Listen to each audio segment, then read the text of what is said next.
Alright guys, so this is a video I just kind of wanted to do, watching WWE go through these past Raw moments for their 1000th episode. Triple H coming back, woohoo, the Muppets, they have so many great moments to choose from, and I wrote down a lot of them, just for me in particular, moments I really liked that stuck out in my mind.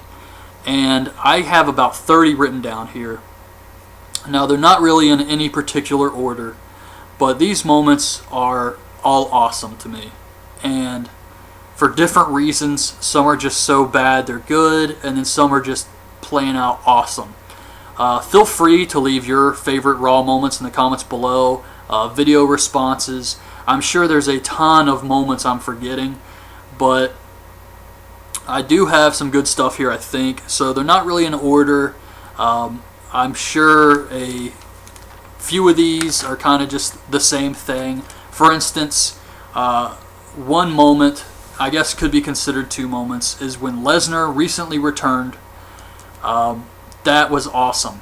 That was a really great moment for me. I was watching it on TV. I couldn't believe it. I was marking out whatever. And I was just really getting into that. So him returning was cool, and I felt the same way when The Rock returned. So I just wrote those two things down here. I guess you consider those both two different moments. I just wrote them down as one, Lesnar and Rock coming back. But those were just awesome moments for me. I go back pretty far, so it is a little hazy. I'm not sure. Some of them could even be SmackDown moments, but I'm pretty sure they're all Raw for the most part. Booker T and Goldust reviewing movies. Anything with Booker T and Goldust was awesome. I have to believe they were on Raw together at some point. So I can't really remember exactly with all the wrestling stuff, but I do know that I always enjoyed Booker T and Goldust segments, and I do remember when they reviewed The Scorpion King. I thought it was hilarious. And I think they did a couple other movies too, but it was just awesome segments and very, very funny. Then I have Gangrel. Now, I want to say I remember seeing this guy as a kid when I was much younger, and I want to say he debuted on Heat, Sunday Night Heat, but I can't be positive about that. But just Gangrel in general, I thought was an awesome gimmick. He had great entrance music, one of my favorite entrance themes in WWE of all time. And I just thought that was a great gimmick. And it was just a really cool thing to see the guy come out with the blood, spit in the air and everything. Which leads me to another moment, which was the Brood whipping Christian backstage. And I'm just going to go ahead and put in all of the Ministry of Darkness stuff. Ministry of Darkness was probably my favorite Undertaker gimmick ever. I didn't care much for American Badass or Big Evil, whatever. I did like Gray Gloves Undertaker, Purple Gloves Undertaker, Phantom of the Opera Mask Undertaker, all of that stuff, but Ministry of the Darkness was just so badass. Looking back on it now, it's really cheesy with the Druids and Undertaker wearing the big hood, but at the time, I thought this was crazy. I mean, there's so many moments with the Ministry of Darkness, it's like its own category, because they crucified like Austin or whatever, I think Stephanie too, and then they had the moment where Stephanie gets in the limo and Taker's the driver and he turns and says, "Where to, Stephanie?" And just so many cool moments. And then there was one where I think it was the Brood, and they were just like whipping Christian backstage, just crazy, crazy stuff. That all sticks out in my mind for my greatest Raw moment. You're probably not going to see any of that on WWE's Top 1000 moments, so I wanted to give it its own spot here in this video. I also have to add the Brawl for All tournament with Bart Gunn, Godfather, Bob Holly, Dr. Death, Steve Williams. Who else was in that thing? Savio Vega, I think. And this was where they took wrestlers and they put them in a tournament and they just went out there and legit beat the hell out of each other in a boxing match. It was great. I look forward to these segments, and it was a really cool thing. We all know the story. Dr. Death was supposed to be brought in. They thought he was a legit badass and he could take everybody, and they were going to give him a huge push, and they put him in there with Bart Gunn, who was just knocking dudes out every night, and Bart Gunn knocked his ass out. And they just never did anything with Dr. Death after that, and Bart Gunn ended up going to face Butterbean in the finals or something like that, and he got knocked out in like 1 second. But I mean, he wasn't a fighter. He was a pro wrestler who just happened to have like a good right hook, I guess. And they put him in there with Butterbean, who's a professional, tough man fighter.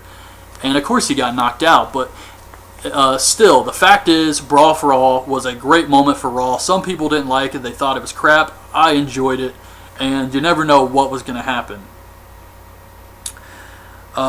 So let's see. I also have Kurt Angle. Kurt Angle did so many awesome segments. The milk truck. But one sticks out in my mind. I don't know if I dreamed this, if this is just my imagination.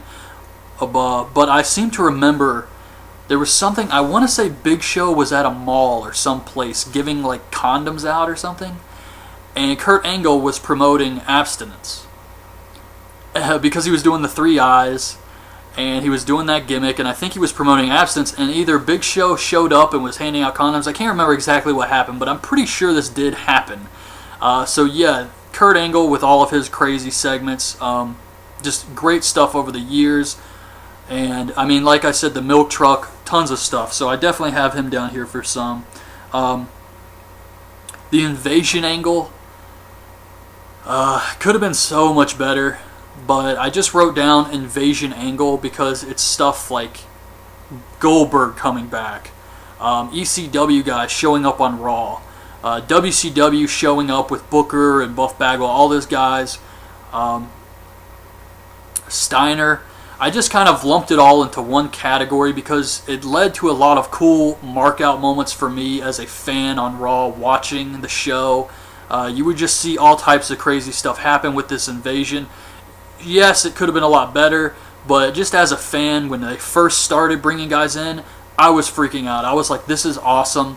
Another great moment I should include was the NWO appearing on WWE with Scott Hall and the whole hey yo and all of that stuff. I thought it was great, and oh man, that ended up being so disappointing to me.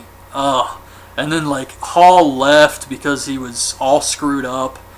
I think X-Pac was in DX at the time, so they had to recruit like Big Show, Booker, then Shawn Michaels. It went nowhere, and Vince was hyping it up as he's going to inject the poison into his own company, kill his own creation, and it had so much potential, but I think at that point Nash was past his prime. Hogan, they had already turned into a baby face, and Hall, we all know, had some personal stuff going on, but it was still awesome to see these guys on Monday Night Raw. And that was a cool moment for me. I also have the Kiss My Ass Club. Now, it was incredibly creepy and disturbing to see this. But looking back on it now, it's hilarious. And everybody wants to see it again. Of course, we probably never will as long as WWE is PG. They probably would have had Laurinaitis join by now if they were going to do it. I know Triple H alluded to it on Raw, saying I might make you join a club, and then Laurinaitis is putting on chapstick.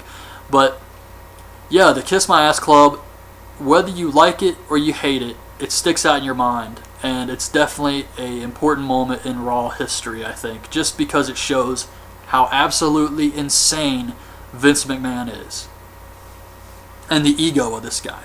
Which brings me to another moment, Trish Stratus barking like a dog. I'm pretty sure that happened on Raw, and when I watched this on TV, it was just it just makes you uncomfortable to watch this.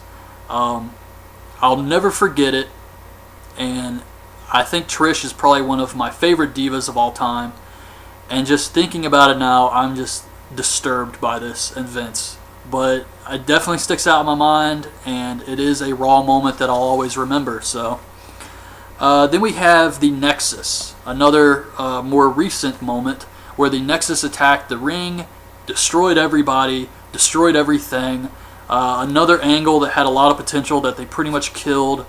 But for the time, Nexus was hot. That was big news, and a lot of people were pumped for it. Sadly, it didn't really lead to anything cool, but when they came out and destroyed everything, it was awesome. Another moment I have here is the pillow fight with Stacy Keibler and Terry Runnels, with Jerry Lawler as the referee. Now you can see this on YouTube, and it really sticks out in my mind because it shows just how creepy and perverted Jerry Lawler is. Stacy Keibler and Terry Runnels were wrestling in this pillow fight. It was a very short match. It was just goofy stuff. They hit the pillows. They hit some moves on this bed. There was a bed in the middle of the ring. I think Terry grabs a clock, puts it in the pillow, hits Stacy with it, and then pins her. And as she pins her, she like bends her legs over for the pin. And Lawler is looking directly at this girl's area before he even makes the count. He just stops and stares directly at it and then makes the count. And I'm thinking, man, that's kind of messed up. I would think Stacy would be pissed off about that backstage. But yeah, that just sticks out in my head. Mike Tyson meeting Steve Austin for the first time. That was a really important moment for WWE. At the time, WWF, and they weren't doing the best ratings ever. WCW, I think, was still going strong. WWF had Austin. They were building him up. And having Tyson on there really launched them. I think they turned everything around from that point forward.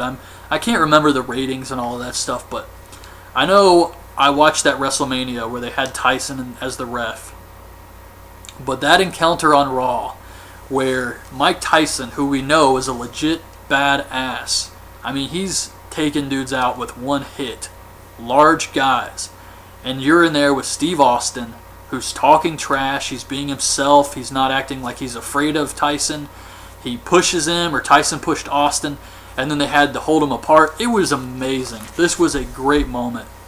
And plus, they've always talked about how Tyson's a big fan.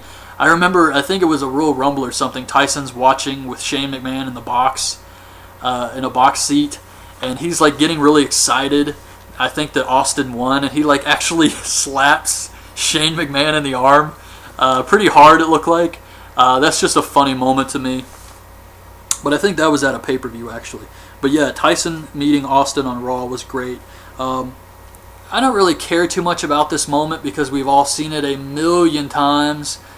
But it's DX invading WCW. Yes, it was cool at the time to see. It was nothing like that had ever been done before. And DX just going to WCW with the tank on Raw television was a really cool moment.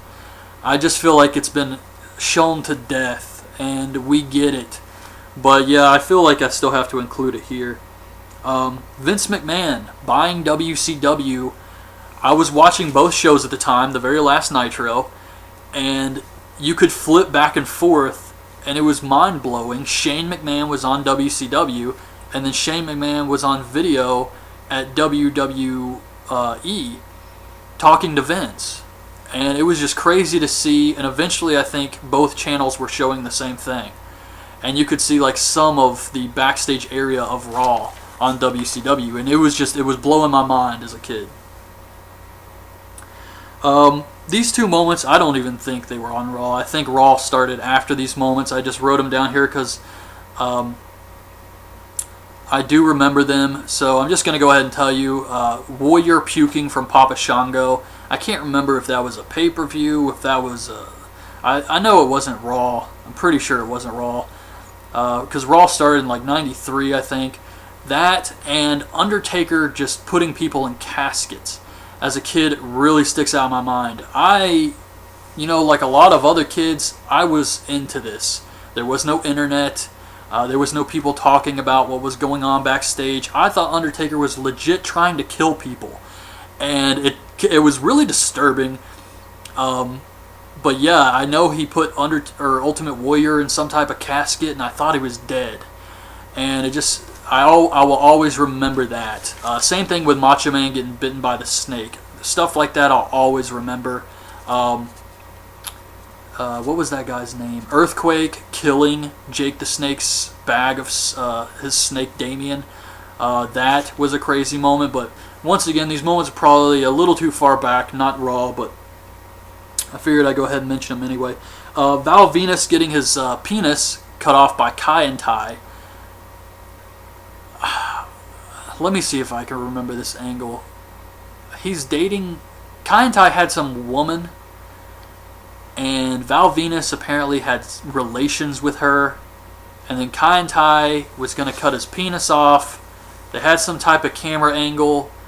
He's like held up, and then you see them like slam a sword down onto a table. It was insane. And then the next week we see Val Venus come out. He's holding ice on his crotch, and he comes out with that guy Bobbitt, whatever that guy's name was, who had his penis cut off legit in real life. He comes out to the ring with this guy to do a promo, and it was just so crazy, so out there, so goofy. I'm not saying it was good by any means, but it was one of those moments that I just have to mention here. Definitely not going to make WWE's top moments, but it was out there. Terry Funk showing up as Chainsaw Charlie. I had to put that here. It was nuts. He was out there swinging a chainsaw. I thought it was cool. Another moment kind of like that is the New Age Outlaws pushing Mick Foley and Terry Funk off the ramp, off the stage in a dumpster. And the reason I have that here is just because of good old JR freaking out about it. He was losing his mind. He's, my God, there's people in there. And he was just going crazy about it. He's like, he would always say crazy stuff. And just, guys would take a crazy move a lot of times on pay-per-view. And he'd say, I think it was at Mankind's, the Hell in the Cell match with Taker, where he took the fall off the roof and through the cage, and JR's like, and you just know there's some jackass sitting at home right now saying these guys know how to fall. And just a lot of these moments are made better because of JR just losing his mind, the Austin beer truck stuff, all of that. A lot can be accredited to JR just being so good at commentary, and that's why the New Age Outlaws pushing them off in the dumpster was so good, because JR just lost it. He lost it. He's like, get these guys out of here. And it was amazing. I have the Hart Foundation here, and it's hard for me to pick just one because the Hart Foundation was great. Bret Hart, Owen Hart, Bulldog, Pillman, and Jim the Anvil Neidhart. And the Hart Foundation was such a good stable, such a good heel stable, and it's sad that only Bret and the Anvil are still alive. That's a really depressing fact. But at the time, they were such a great heel stable, and they would go to Canada, and they would be the faces. And it was just amazing how good they were at that. When Bret Hart turned heel, I mean, I didn't know how this was going to go. I still wanted to cheer for Bret Hart, but I mean, it was just awesome. It was an awesome time, and I remember he would come out in the wheelchair, and the other guys would push him around, and he would have the flag, and it was just awesome. So, Hart Foundation, all those moments. Then I have, what happened here? Some Psycho Sid stuff when Sid was around and doing his psycho gimmick. I remember he would like try and torture Shawn Michaels. He, I think, powerbombed his Jose Lothario through a table on Raw once, and he was just going crazy trying to get to Shawn Michaels. I thought that was really good stuff. Always liked Psycho Sid. He was a great guy, great entrance music. He had the look. You want to talk about guys like Lesnar who just looks scary as hell? Psycho Sid is one of those guys. Just look at the old footage around the time he was feuding with Shawn Michaels. The guy was a legit monster, and always impressed me. I always liked Psycho Sid. The moment that Kane speaks for the first time, not the best. He used, oh my God, some of this stuff I just have to wonder what the hell were they thinking. And I believe Jim Cornette came up with the Kane character. And I've heard him say before that the one thing he wanted was Kane to be like Michael Myers, a monster who just stalked the other wrestlers. And he told them, don't let him speak, never let him speak. And of course, WWE had to make him speak, and they gave him one of those voice box thingies, and Oh, it was horrible. It was horrible. I think it lasted 1 week, and then he was just back to either not speaking, or I think he had Paul Bearer with him. Paul Bearer would speak, and eventually Kane just became himself. And he was. I remember when he took his mask off, and he was supposed to be all burnt, and it was really just like some black stuff around his eyes, and it was just crazy. Very disappointing, but I'll always remember it as just a goofy moment. I talk to my friends about old wrestling moments, and we'll laugh about it, and we'll say, hey, you remember when Kane had the voice box? That one always comes up, so it definitely deserves a spot in this video. Vince McMahon's limo blowing up. I mean, the first thing that comes into my head is Paul London smiling. And if you watch that footage where Vince is walking to the limo and Paul London just has the biggest smile on his face. But yes, Vince McMahon died in a limo explosion. They had the FBI, not the full-blooded Italians, the legit FBI on television saying, we're investigating it. They were doing the works with this angle. And I would love to know where they were eventually going to go with it. But sadly, because of the Chris Benoit stuff, I'm not even going to get into in this video. But because of that, Vince came out on TV, and it killed the thing right there. But Vince's limo exploding to end Raw, that's a moment. Steve Austin, any of his stuff, really. The beer truck, destroying Vince's cars backstage, throwing the belt off the bridge. There's so many moments with Austin. I'm just going to go ahead and say my favorite is the hospital, which they did show on Monday Night Raw. Vince in the hospital, and Austin comes. He's the doctor. I'll take it from here, and hits him with a bedpan and everything. Awesome. It's actually depressing to think about all these great moments and just how so few of them happen nowadays. But yes, all the Steve Austin stuff was great. The beer truck, Vince swimming in the in the ring. Just all that stuff. Vince always doing the gulp thing where he's like whenever something was going down, and Vince getting kidnapped by Austin, and Austin like going to kill him in the ring with a gun, and it's like the Bang 316, and Vince like pees on himself. Austin makes him squeal like a pig backstage. Oh man, that stuff is so funny. Oh, it's so good. If you haven't seen any of these moments, look them up. Do yourself a favor and watch some of these old Monday Night Raws from like 99, 98. It is just great, great stuff. Great television. Another moment I'll never forget is Brian Pillman and Steve Austin, their feud, where Austin just snapped Pillman's ankle in the ring. I was horrified by this. I hated Steve Austin. When Steve Austin was feuding with Bret Hart, I hated Steve Austin. I couldn't stand him at all. I wanted Bret Hart to kick his ass. It felt like every time Bret Hart was out there, Austin would come and stick his nose in it and beat him up and just assault him. And as a kid, I'm like, that's one of my heroes. I hate this Austin guy. He's always attacking Bret Hart, who's such a good guy. He never did anything to anybody. Why are you out there? And just as a complete, mark out moment. And then when he beat up Brian Pillman and he put the chair on his ankle, I had never seen anything like that. And he popped his ankle, and I thought he legit wasn't. I knew about wrestling. I knew they staged stuff, but I thought Austin had snapped. I thought that he was not working for WWF anymore, and I thought he was just doing his own thing out there, and he was legit breaking this guy's ankle. And I just hated him because of that. And then it led to this segment where Austin goes to Pillman's home, and Pillman pulls a gun on him. I mean, that is definitely a worthy moment of top 1,000 episodes of Raw. That was some crazy stuff. I also have the moment where, I guess I'll do the recent moment with CM Punk cutting the shoot promo last year. I watched that. I couldn't believe it. It was another moment. I know now, obviously, it was a worked shoot because of the camera, how he looks at the camera and the camera changes. But with the way the microphone cut off and the stuff Punk said, talking about New Japan, talking about Ring of Honor on television, I was blown away. I was like, holy shit, did Punk just quit? Because we had all heard the rumors. Punk's contract's up. He's going to be, there's a good chance he's leaving. And WWE wants him to stick around. So I thought Punk just went out there and was just really saying stuff, talking about Vince it'll be better when he's dead. And the fact that it really felt real to me when he brought up Ring of Honor. And I was amazed. I was calling people at the end. I was like, did you just see that shit? So, yes, that definitely is a great moment in Raw history. Down to the final two here.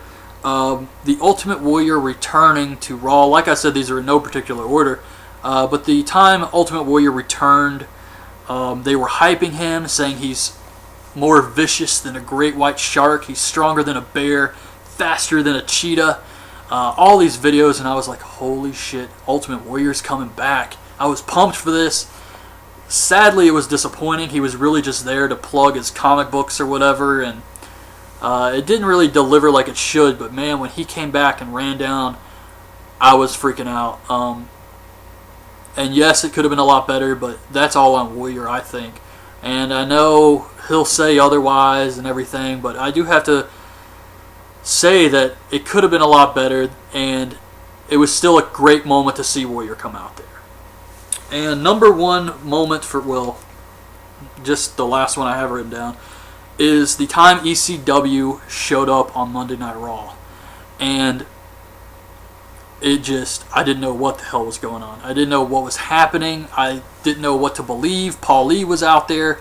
But the moment that sticks out is Sabu jumping off the Raw side. I didn't know crap about Sabu. I thought this guy was legit insane. And I know now, after all the shoots and everything, that Sabu was really supposed to land on guys. But he completely missed. Because I guess the sign wobbled or something. But as a kid, I remember watching this and they were saying homicide, genocide, suicide, Sabu. And I was thinking, this guy just jumped off the Raw sign onto concrete for no reason. And I thought that was insane. So that moment really shocked me, and I definitely have to put that in my list. And that actually brings me to another moment, Mankind. When Mankind showed up, and he was just doing things because he wanted to feel pain. He'd rip his own hair out. And when he first debuted, if you remember, he would use that mandible claw, and the guys would spit up this white stuff. Like, that really freaked me out. He would always give like the mandible claw to guys, and they'd start spitting up this white stuff. And then he started feuding with The Undertaker, and I hated Mankind. I hated that son of a bitch. I was like, man, Taker was awesome. He was definitely one of my guys back then. He was a favorite. And when Mankind just started beating him up, I was like, man, I've never seen anybody do this stuff to Taker. And he put the claw in, and Taker was spitting up white stuff. I was like, get this freak out of here. I mean, I was losing it. So yes, definitely a lot of great moments in WWE Monday Night Raw history. I was hoping for some more cool stuff as they get to the 1000th episode, but it looks like it's going to be more celebrities like Seth Green, Muppets, and just other lame stuff like that. When there's so much, the Acolytes, and there's so much history there of great moments that they can go back to, and I would love to see it happen. So yeah, guys, this video, it's just some stuff I wrote down, just thinking about Raw, and I was thinking, watching the show, I was like, man, this is the best they can come up with, so I thought I would just write down a lot of moments, and I ended up with, 30 more or less. So I just wanted to put this video out here. I know it's probably going to be a long video, but I hope you guys enjoyed it. I hope you remember a lot of these moments. If you don't, check them out. And like I said earlier, feel free to make a video response of your favorite moments in WWE Raw history, or leave your favorite moments in the comments below. Whatever you want to do, and that's it, guys. So thanks for watching. Bye.